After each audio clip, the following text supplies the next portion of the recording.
Hey guys, Blake the Book Eater here with a review of The Coldest Girl in Coldtown by Holly Black. I got this book just the other day when I was down at the Lady Midnight signing, and I actually have it signed from Holly Black. Thank you, Holly. You're so nice. But I really enjoyed this book. This book follows Tana.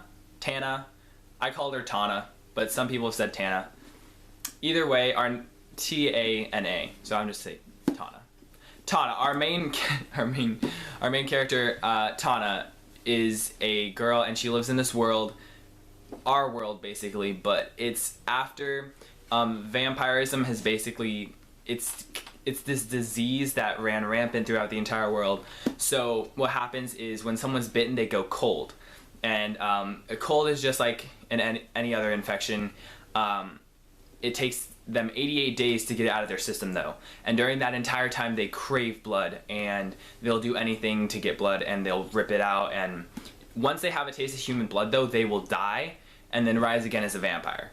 So we have a really interesting class dynamic system here between the colds and the vampires, because the whole vampirism thing started when well, there was always old vampires and stuff, and it was more kind of like a hidden secret society, and they like worked in the shadows. But then this one vampire bit this human, and then he went on a rampant spree throughout the entire world, biting all these people, and then that's how vampirism really got going. And so we have this kind of class system between the old vampires, where they hate the new vampires. They just think they're, dirty and disgusting, and then there's the other vampires who just use people and use the colds just for their blood.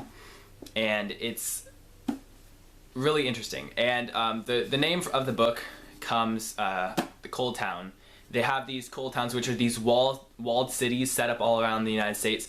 Basically these quarantined areas of vampirism where the government has basically given up. They wall these cities off, and then they're just like, okay, fend for yourself. They just throw the vampires in there because it's too much of a hassle to eradicate all of them. They can't do it. It's not possible. So we have this factor that emerges with this fascination of death. We have all these people who go to cold towns and check themselves in just to try to become vampires because they're so fascinated by it. Because which probably not smart of the population. They've decided to have cold towns are basically their new source of entertainment. So there's all these live feeds coming out of Cold Town, these basically bloggers and YouTubers and stuff, and they're documenting all the things that are happening in Cold Town. And there's like these eternal parties and stuff like that, and it really entices these like online viewers to come to cold towns and kill themselves basically for eternal glory. But a lot of times they're taken advantage of and just used for blood or drained or killed. It's not a good place. And so Tana, our book starts off when she wakes up, and she wakes up in a bathtub after a party. The sundown parties where they go in at dusk, party till dawn with all the doors and everything locked. And then, when it's safe to come out, they leave. But she wakes up, and everybody at the party has been murdered, slaughtered. There's blood everywhere. Everybody's dead. Everybody she knows is dead at the party. So she's terrified because she knows that there are these vampires that they kill a bunch of people and then sleep among the corpses until the next night, passing away the day. So it's during the day, she wakes up, she knows that they can come crawling out at her from dark corners, and she's terrified. And this book was great because it was so atmospheric, and I felt like I was there. And the vampires were both at the same time like romanticized, but also not really, because they were awful creatures and killed people. But it was a fascinating blend of the two. It wasn't all on one side or all on the other, where like you have Twilight, which insanely romanticizes vampires, and then you have The Strain, which makes the vampires like parasitic and disgusting and ugly. This has a blend of the two, which was interesting. And after Tana, you know, tries to get out, she notices her ex-boyfriend chained up in a room with a vampire, and the vampire is chained up too.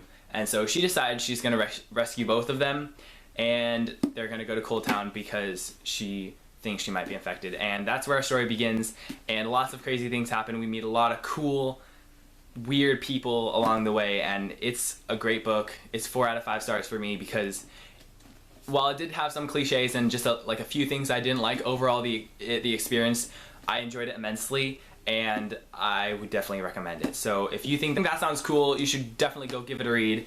And now I'm gonna get to the spoilers, so if you haven't read it yet, buy it on spoilers, and I'll see you next time. Bye.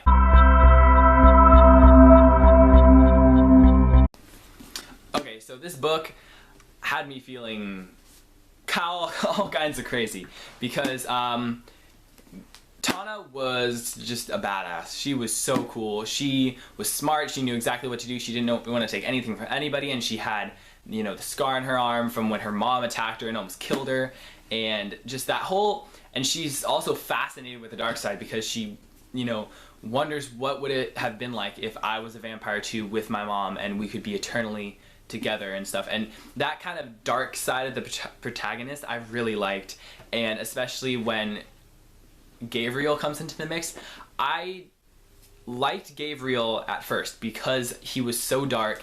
He was just a vampire that looked like a teenage boy, but he was a vampire. He was, you know, crazy, eating people up, and I loved her interactions with him because she treated him like an animal, like a wounded animal, like, stay away from me, I know you're dangerous, we're just doing this to help each other out, like, stay away from me. And then, but then also that pull with Aiden because he was, you know, or he was cold, and so she didn't really want to think of him as an animal, then she had to after he started attacking her and stuff, but she still wanted to think that he had some humanity left in him because he hadn't died yet.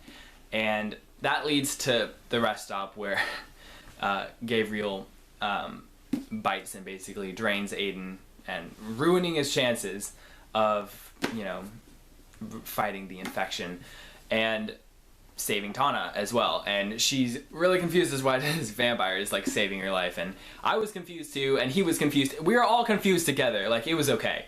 And then we get to the dead last rest stop, or I believe, right before Coldtown, and we meet Midnight and Winter. And I liked their characters. Like, I was interested in them because they were so against the norm. Like, they wanted to die. They wanted to go to Coldtown.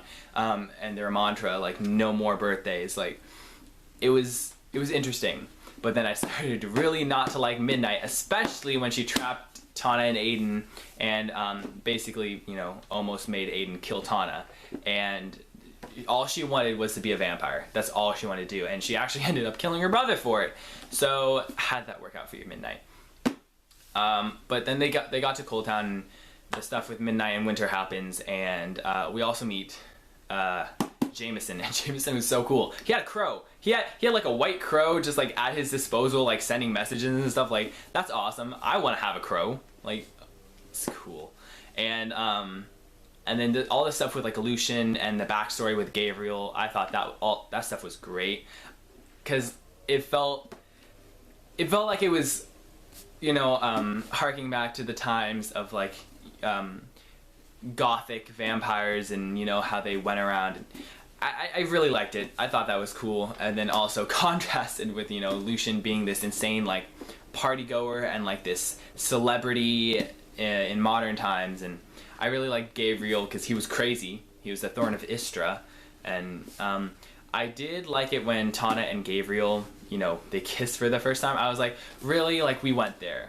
I didn't want to go to there because I'm usually against that sort of thing. Like, he's bad, you should stay away. But it worked because our protagonist was so dark. Like, she bit her tongue so she could like bleed into him.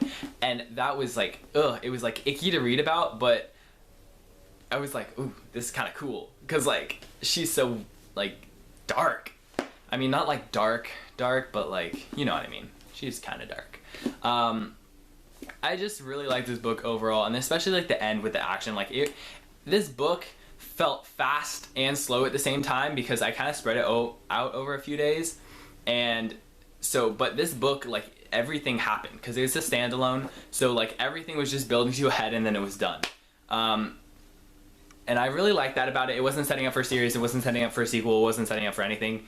It just had a story to tell, and that was it. And I'm really appreciative of Holly Black for doing that, because that's exactly what she did. She gave us a great story, and I know some people didn't like the ending, but I personally like the ending because it gave us like hope, but it also gave us the possibility of not being hope. It's an ambiguous ending that I was happy about, and I definitely really like this book. I'll definitely have to pick up more of Holly Black stuff. I think if I'm gonna pick up a book of hers next, it's gonna be The Darkest Part of the Forest, because fairies are in right now, guys. I mean, I have read Holly Black before with the Spiderwick Chronicles. You guys remember that? Yeah, that those were good. Anyways, thanks for watching. Like, subscribe, comment, all that jazz, and I'll see you next time. Bye.